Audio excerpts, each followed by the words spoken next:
नमस्कार। जैसे कि आप मेरे साथ कर रहे थे हिमालय पर्वत की नदियां, हिमालय पर्वत के नदी तंत्र।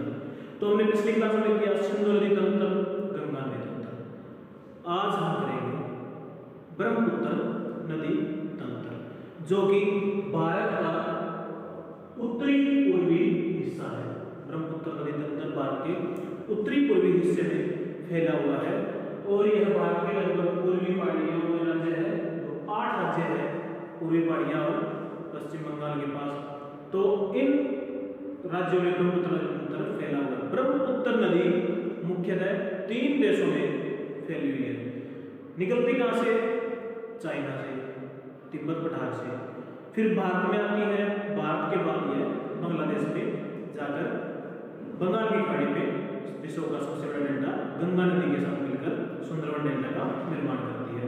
इसकी बहुत सी सहायक नदियां हैं, छोटी छोटी सैकड़ों सहायक नदियां हैं, पर 1-2 मुख्य हम करेंगे। बाकी मेन फोकस हमारा ब्रह्मपुत्र नदी पर रहेगा। ब्रह्मपुत्र नदी जो यहां से, ये भारत का उत्तरी, ये मानचित्र है, जो ये व्हाइट कलर में इंडिया की आउटलाइन है। ये बांग्लादेश आपका यहाँ पर आता, तो ये भारत का पूर्वी हिस्सा है। ब्रह्मपुत्र नदी यहाँ पर, इसके ऊपर यहाँ मानसरोवर झील है। ब्रह्मपुत्र नदी मानसरोवर झील के निकट चेमयोंगडोंग, यहाँ चेमयोंगडोंग से निकलकर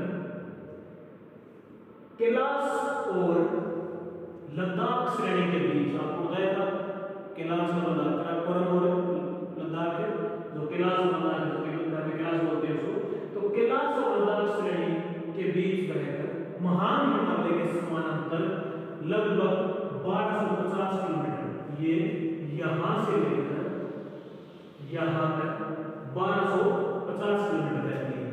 1250 किलोमीटर पश्चिम से पूर्व महान हिमालय के समानांतर कैलाश और लद्दाख श्रेणियों के मध्य में चेमयोंगडोंग हिमालय से निकलकर तिब्बत पठार में या चाइना में बहती है। यहां पर इसका नाम है Tsangpo. Tsangpo, T Tsangpo, T silent रहेगा, सांगपो। इसके बहुत से नाम हैं। यहां पर इसको सांगपो है। सांगपो का मतलब होता है पवित्र करने वाले। सांगपो जो तिब्बत भाषा का नाम है, इसका अर्थ होता है पवित्र करने वाले। तो निकलने के बाद सांगपो से निकल जाती है पश्चिम से पूर्व कैलाश और लद्दाख के मध्य महान के समांतर बहती हुई। यहाँ पे इसका नाम है यागलांगजांगपो। दूसरा नाम इसका है यागलांगजांगपो। यहाँ पर हिमालय की पूर्वी चोटी, आपको पहले बताया था नामचा बारवा, हिमालय की पूर्वी चोटी नामचा बारवा, जो 7356 मीटर की ऊंचाई पर है, उसके पास दक्षिण में मुड़कर एक गहरा गोर्ज बनाती है। गोर्ज होता है, गोर्ज बनाएगी महान हिमालय को काटकर, बृहद हिमालय को काटकर। गोर्ज होता है, ये पहाड़ी है, ये पूरी की पूरी ऐसे पहाड़ी थी, इसको 2 हिस्सों में कर दिया इसने, ये पहाड़ी बन गई। ये थी पहले एक पहाड़ी, बीच में से इसको काट दिया, बीच में निकल गई, ये बन गया गहरा गोर्ज। तो नामचा बारवा पर्वत के पास मुड़कर, जो हिमालय का पूर्वी पर्वत चोटी है, मुड़कर भारत के अंदर प्रवेश करती है। इसका अन्य नाम लाल नदी भी है। भारत में इसको लाल नदी भी कहते हैं। क्यों कहते हैं लाल नदी? क्योंकि असम घाटी में लाल मिट्टी इसके अंदर घुल जाती है, तो इसके पानी का रंग लाल हो जाता है, तो इसे लाल नदी भी कहते हैं। यहां पर इसने नामचा पर्वत के पास मुड़कर, नामचा बारवा पर्वत के पास मुड़कर भारत में एंट्री की। ये आपका हिस्सा अरुणाचल प्रदेश का है। ये जो डॉट डॉट डॉट है, यहां तक ये हिस्सा आपका अरुणाचल प्रदेश है। अरुणाचल प्रदेश में एंट्री करते ही इसका नाम है दिहांग। अरुणाचल प्रदेश में इसका नाम है दिहांग।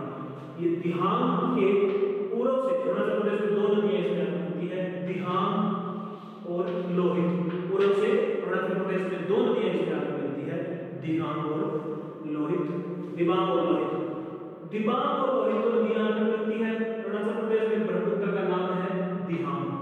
फिर ये यहाँ से असम घाटी में प्रवेश करती है, जहां पर इसका नाम ब्रह्मपुत्र होता है। यहाँ असम घाटी, ये असम की घाटी है, ये सारी असम की घाटी है। ये एरिया असम घाटी का है। असम घाटी के चारों ओर ये अरुणाचल प्रदेश था, तो ये असम घाटी है कहां? नीचे यहां शिलांग का पठार है, मेघालय पठार जिसको बोलते हो, ये तो मेघालय पठार, और इसके उत्तर में अरुणाचल की पहाड़ियां। तो असम घाटी अरुणाचल पहाड़ियां और मेघालय पठार के मध्य में है, जो एक मैदान है। असम घाटी एक समतल मैदान सा है, तो यहां पर इसका नाम ब्रह्मपुत्र रखा जाता है। ब्रह्मपुत्र जो हमारी नदी है, इसका नाम असम घाटी में प्रवेश करते ही ब्रह्मपुत्र, ये कितनी आपकी ब्रह्मपुत्र,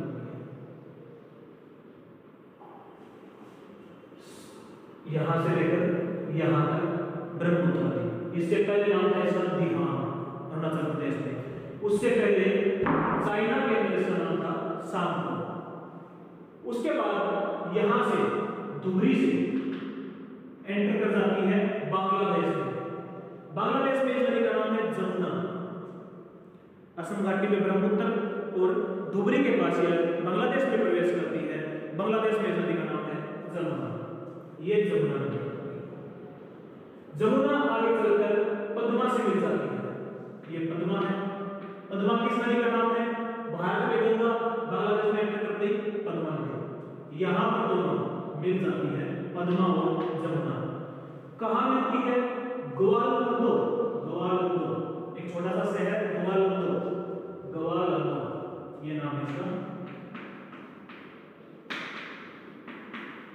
ग्वालंदो शहर में जमुना और पद्मा मिल जाती है। आगे भी इसका नाम पद्मा ही रहता है। ये इतना हिस्सा है, इसमें भी नदी का नाम मिलने के बाद पद्मा ही रहता है। यहां पर भैरव बाजार एक शहर है ब्रह्मपुत्र के किनारे। भैरव बाजार के पास इसमें बराक नदी आपको मिलती है। ये आपकी बराक नदी यहां से निकलती है मणिपुर से, और पद्मा नदी में आकर मिलती है। कौन सी? बराक, या फिर इसका दूसरा नाम है मेघना, जो बराक की शाखा है। तो मेघना यहां भैरव बाजार से आगे बंगाल की खाड़ी में क्या सुंदरवन रहता है, इस नदी का नाम रहता है मेघना, और यहां पर आकर ये सुंदरवन मेला का निर्माण करती है। तो ये क्या की ब्रह्मपुत्र नदी निकली कहां से? चाइना से, एंट्री की भारत में, भारत से बांग्लादेश में। अलग अलग जगह अलग अलग नाम, तिब्बत पठार, चाइना में इसका नाम था सांगपो। उसके बाद भारत में एंट्री की, कब कहां की? नामचा बारवा पर्वत से मुड़कर बृहद हिमालय को काटकर एक गहरा गोर्ज बनाते हुए। भारत में कौन से राज्य में एंट्री की? अरुणाचल प्रदेश में। वहां पर उसका नाम था दिहांग। दिहांग के बाद असम घाटी में प्रवेश किया। असम घाटी में इसका नाम, वास्तविक नाम रखा जाता है ब्रह्मपुत्र नदी। असम घाटी के बाद जब यह धुबरी के शहर के पास आती है, तो वहां से बांग्लादेश में एंट्री करती है, जहां इसका नाम है जमुना। जमुना आगे चलकर पद्मा नदी में मिलती है। जमुना और पद्मा मिलने के बाद भी इसका नाम पद्मा ही रहता है। फिर यहाँ पर भैरव बाजार के पास इसमें बराक नदी आकर मिलती है, जिससे आगे इसका नाम मेघना। तो गंगा और ब्रह्मपुत्र का अंत में जो नाम होता है वो निश्चित रूप से मेघना नदी होता है, जो बंगाल की खाड़ी में गिरती है। ना गंगा गिरती है बंगाल की खाड़ी में, ना ब्रह्मपुत्र गिरती है बंगाल की खाड़ी में, गिरती है मेघना नदी। और ब्रह्मपुत्र नदी का हमने किया था जब हम उत्तर भारत का मैदान कर रहे थे, तो बताया था मैंने आपको कि सदिया से धुबरी तक राष्ट्रीय जलमार्ग सेकंड जो लगभग 890 किलोमीटर है, ये यहां से यहां तक सदिया से लेकर धुबरी तक असम घाटी मान लो पूरी, यहां सदिया है और यहां धुबरी। यहां पर राष्ट्रीय जलमार्ग सेकंड है। फर्स्ट कहां पर था? इलाहाबाद से हल्दिया गंगा मैदान में। यहां पर था इलाहाबाद से हल्दिया गंगा मैदान में। और इसमें आपको देखने वाली बात है, ब्रह्मपुत्र नदी पुरुषवाचक नदी है। ब्रह्मपुत्र नदी पुरुषवाचक नदी है। भारत में इसकी लंबाई कितनी है? 916 किलोमीटर।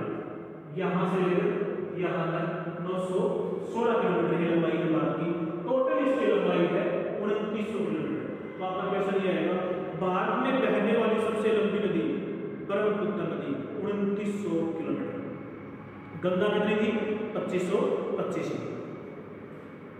तो देखते हैं गंगा नदी के बारे में, ब्रह्मपुत्र नदी के बारे में। कैलाश पर्वत पर, ये यहाँ का कैलाश पर्वत था, मानसरोवर झील के पास, इसके ऊपर में मानसरोवर झील है और इसकी दूरी है लगभग 100 किलोमीटर। 100 किलोमीटर मानसरोवर झील से दक्षिण में 100 किलोमीटर की दूरी पर ये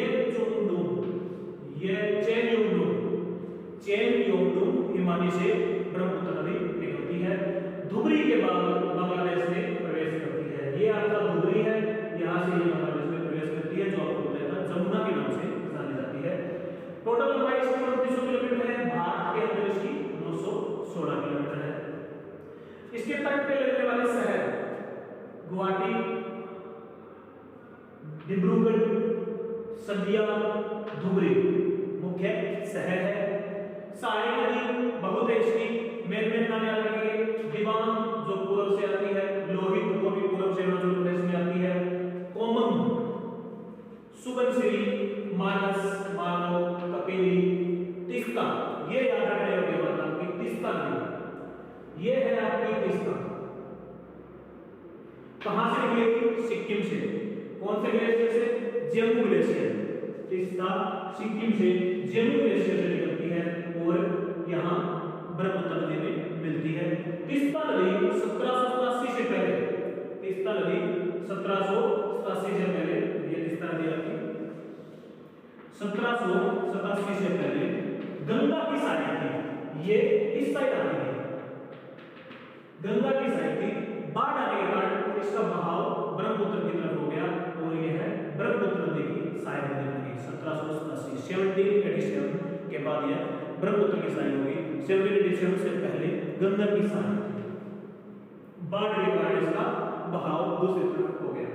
बूढ़ी दिहिंग, कालाम, जिया बहरी, पगलादिया, पिथुमारी, ये कुछ इसकी सहायक नदियां हैं ब्रह्मपुत्र की। मेघना नदी भैरव बाजार के पास पद्मा जमुना में, मेघना नदी भैरव बाजार के पास पद्मा जमुना, पद्मा जमुना मतलब ये आपका भैरव बाजार है, जो पद्मा और जमुना मिल जाती है, नाम इसका पद्मा ही रहता है। तो भैरव बाजार के पास मेघना नदी आ जाती है, जो ये बराक और मेघना दोनों नाम है। दूसरे बराक नदी कहां मिलती है? तो भैरव बाजार में। मेघना कहां मिलती है पद्मा में? तो भी भैरव बाजार में। तिस्ता 1787 में बाढ़ के कारण गंगा से ब्रह्मपुत्र में विलीन हो गई। ब्रह्मपुत्र पहले चिदली के सहारे इरावती की सहायक थी। ब्रह्मपुत्र यहाँ अपनी म्यांमार में इरावती नदी है, म्यांमार की जान बोलते हैं जिसको आप, यहाँ पे चिदली नदी है, पहले ये सीधी जाती थी, चिदली नदी आती थी, ब्रह्मपुत्र चिदली में आगे करती, चिदली में इरावती की सहायक है। तो पहले ब्रह्मपुत्र भी भारत में नहीं बहती थी, ये भी नदी अपहरण के कारण इसका जो तट है पीछे कटता गया और इसमें बृहद हिमालय को काटकर भारत में प्रवेश कर लिया। तो इससे पहले ये चिदली के सहारे इरावती नदी, जो म्यांमार की जान बोलते हैं उसको, उसकी सहायक नदी थी। अगली बात, ब्रह्मपुत्र नदी पुरुषवाचक नदी है। ब्रह्मपुत्र नदी पुरुषवाचक नदी है और सभी नदियां स्त्रीलिंग या महिलावाचक है। ब्रह्मपुत्र नदी भारत की एकमात्र ऐसी नदी है जो पुरुषवाचक नदी है। इसको लाल नदी बोलते हैं, क्यों बोलते हैं बताया था, असम घाटी में लाल मिट्टी इसके अंदर घुल जाती है, जिसके कारण इसको लाल नदी बोलते हैं। सांगपो कामेनी तिब्बत भाषा में पवित्र करने वाली, डिब्रूगढ़ से डेल्टा तक नौगम्य। अब यहाँ पर डिब्रूगढ़ आपका, यहाँ से डेल्टा तक लगभग 1200 किलोमीटर नौगम्य झील है। नौगम्य झील, यहाँ पर नाव चलती है। क्यों चलती है? क्योंकि पानी थोड़ा शांत होता है और उसका बहाव अच्छा होता है, पानी की मात्रा भी ठीक होती है। सांगपो जो मानसरोवर झील से चेनयोंगनुम से निकलती है, तो तिब्बत में इसका नाम सांगपो है। सांगपो लद्दाख और कैलाश के बीच महान के समांतर बहती है। लद्दाख श्रेणी और कैलाश श्रेणी के बीच में महान हिमालय के समांतर 1250 किलोमीटर बहती है। असम में लगभग 750 किलोमीटर, असम घाटी में 750 किलोमीटर बहती है, यहाँ पर 750 है। टोटल भारत में 916, तो लगभग 160 किलोमीटर अरुणाचल प्रदेश में, 160 किलोमीटर अरुणाचल प्रदेश में बहती है ब्रह्मपुत्र, 750 किलोमीटर असम में बहती है, उसके बाद बांग्लादेश में आ जाती है। टोटल लंबाई इसकी 2900 किलोमीटर है। कहीं कहीं 8 किलोमीटर की चौड़ी ब्रह्मपुत्र नदी, कहीं कहीं बहुत ज्यादा चौड़ी है, 8 किलोमीटर। क्यों? क्योंकि इसमें बहुत सारी बड़ी बड़ी नदियां भी आकर मिलती है और मानसूनी वर्षा भी यहाँ पर बहुत ज्यादा होती है। तो कहीं कहीं पर ये पानी की मात्रा ज्यादा होने के कारण 8 किलोमीटर भी चौड़ी हो जाती है। माजुली द्वीप असम के अंदर यह नदी गुमटित नदी बन जाती है, गुमटित नदी, गुमटित, क्योंकि वहां पर अरुणाचल की पहाड़ियां, यहाँ शिलांग पठार, बीच में असम घाटी जो एक मैदान की बनती है, यहाँ पर जब ये एकदम मैदान में उतरती है तो अपने साथ बड़े बड़े पत्थर लेकर आती है, बड़े बड़े पहाड़ से उड़का कर लेकर आती है, जो एक जगह रुक जाते हैं और द्वीप का रूप ले लेते हैं वो, तो वहां पर नदियां उनके नीचे से गुजरती है तो गुमटित नदी बन जाती है।